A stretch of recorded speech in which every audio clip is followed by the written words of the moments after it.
When I tattooed the Landcruiser on my ribs, I know I will have a cruiser in my life again at some point. What I didn't know and definitely did not expect was that it happened so soon.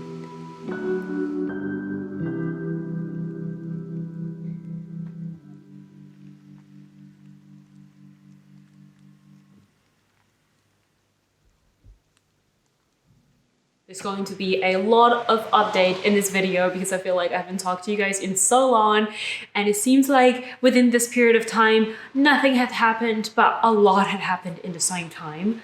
So bear with me. But if this is your first time to my channel, hello and welcome. My name is Monique, and most people know me as the girl who toured solo in the Toyota Landcruiser 100 series from Australia. So the short version of the story is like this. Before COVID, I went to Australia. You know, the 20-something, soul searching, blah, blah, blah, blah, blah, blah, and I got a Toyota Landcruiser because why not? I went through all around Australia. We know what happened in 2020. So basically I sort of need to go home, which is Canada. Around a year ago, my path took me to the Arctic. Oh yeah, we made it. And this is where things went south as I was driving south. In short, I lost my Landcruiser and have been having a bit of trouble finding my way back onto the road. I say this in such a nonchalant tone now, but if you've been following, you know how much I've struggled. But on the bright side, I've been climbing back out of the dark hole with a lot of help from many professionals. There are a lot of consideration of what I want in my next vehicle, mostly around with payload, fuel consumption, space. With all of that considering, I got a Hilux from an online website. And here's this video that got actually quite a lot of views, going through what we found after the Hilux arrived in Canada. So the rest is history. A shop history, because we've been spending most of the time in the garage, in the shed, in the shop, whatever you call it, fixing up basically. So you guys are all caught up now. With that said, let's bring out this episode's sponsor. OMAZE has been transforming the typical charitable giving by using this sustainable method to support charities, where you have the chance to earn a once-in-a-lifetime prize, all while supporting non-profit and make the world a better place. Remember I nagged about petrol 100 series Landcruiser's fuel consumption? So the price in question this time is an all-new, all-electric Hummer EV Edition 1. A four-wheel drive that goes from 0 to 60 in just 3 seconds thanks to its 1,000 horsepower all-electric motor and watts to power mode, aka WTF mode. Yeah, it's a thing. I didn't make it up. It's also got a huge digital screen in the dash and removable sunroof, but what interests me the most is probably the crab walk feature, which means all 4 wheels can steer, get you out of tricky situations. And since it's an EV, we can't go without talking about the charging speed. For this, with this fast charge, you can get 100 miles within just 10 minutes of charging. So it's like you plug it in, you open up one of my videos, you watch it, and then you're good to go. By entering, you have the chance to skip the 3+ year waiting list. Yeah, that's what the people are ordering and waiting for. All while supporting rebuilding together. So, you know, I've been rebuilding my Landcruiser dream home for myself. People at Rebuilding Together, they are helping neighbors and communities rebuilding their homes so that they can stay in their home for longer. Oh my god, this makes me feel so selfish.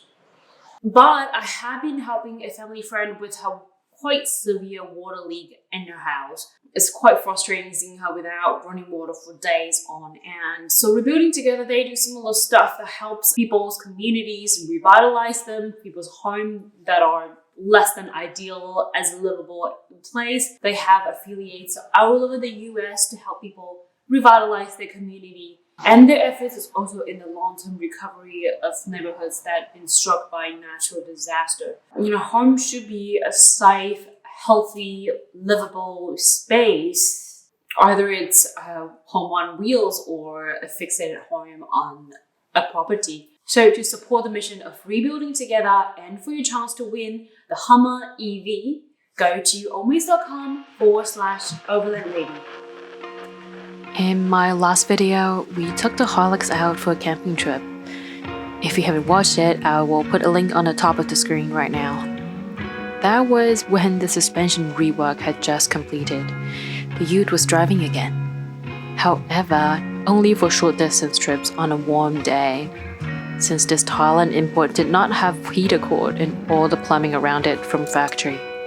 So we've been waiting on parts to get this done for the longest time because in Northern Hemisphere, we are going into winters right now. As we're speaking, next week, we are expected to get snow. We got that ordered in and started to find one missing part after another because there's really barely any comprehensive instruction online that we can find of how to adapt a heater core into a vehicle coming from tropical area.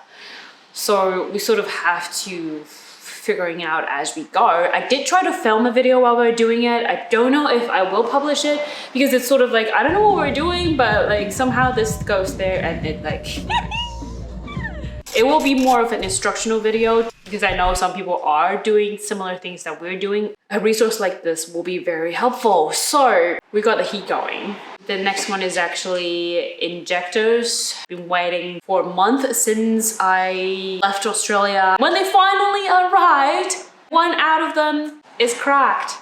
The connector tip, it's like, We sort of just left it with 3 out of 4 done inside. Basically, in short, the Hilux won't be ready for snow next week. And I sort of need a winter vehicle to get me around, so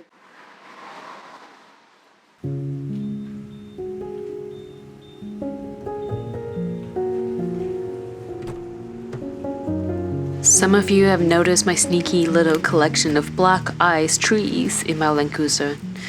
Smell is possibly the most memory triggering sense out of the 5.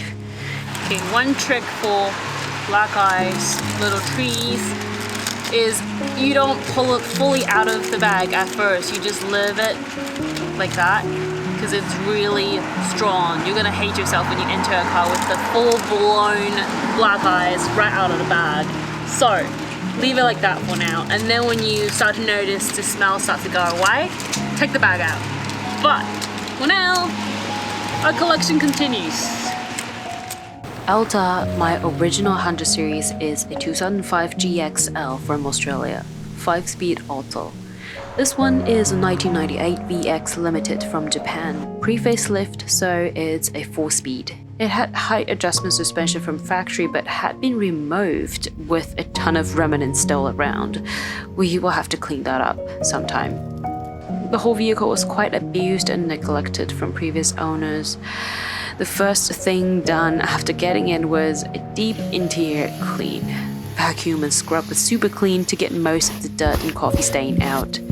There are some suspension drivetrain wear and tear that can be slowly dealt with, but this grille need to be burned to ground. Luckily I still got mine from Elta. The pre-facelift 100 series has a slightly different grille configuration. The trim goes under the grille. In the lighter versions like my Alta, the trim stopped at the headlight. Minor modifications needed. The struts work-ish. Oh my god.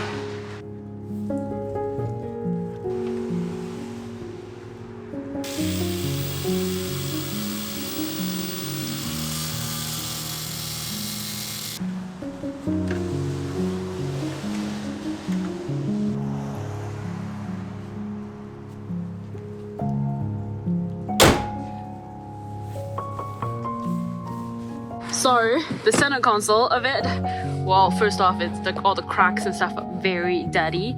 The clip here, it's broken. It's been just held out with glue. These things, they're supposed to be in here.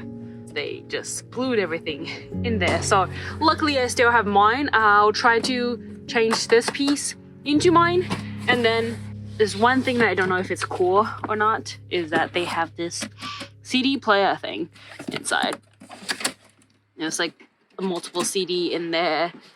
Don't think I'll be using that because right now everything just play on Spotify now, and I'll much prefer to have a huge storage compartment in there. So we'll see if that's a simple swap. Luckily, I still kept my center console piece. The lock still works. Inside is just one giant big compartment. I will try to put this on.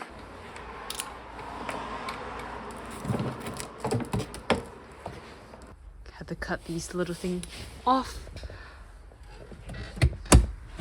To make the cockpit feel more like home, I brought out my fluffy covers and bow ties.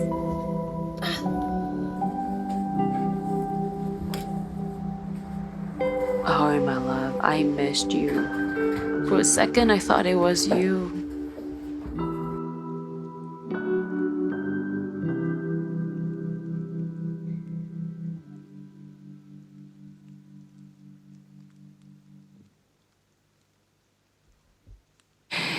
So the backstory is basically like this, a short version. Before COVID, why is the door open? What's up?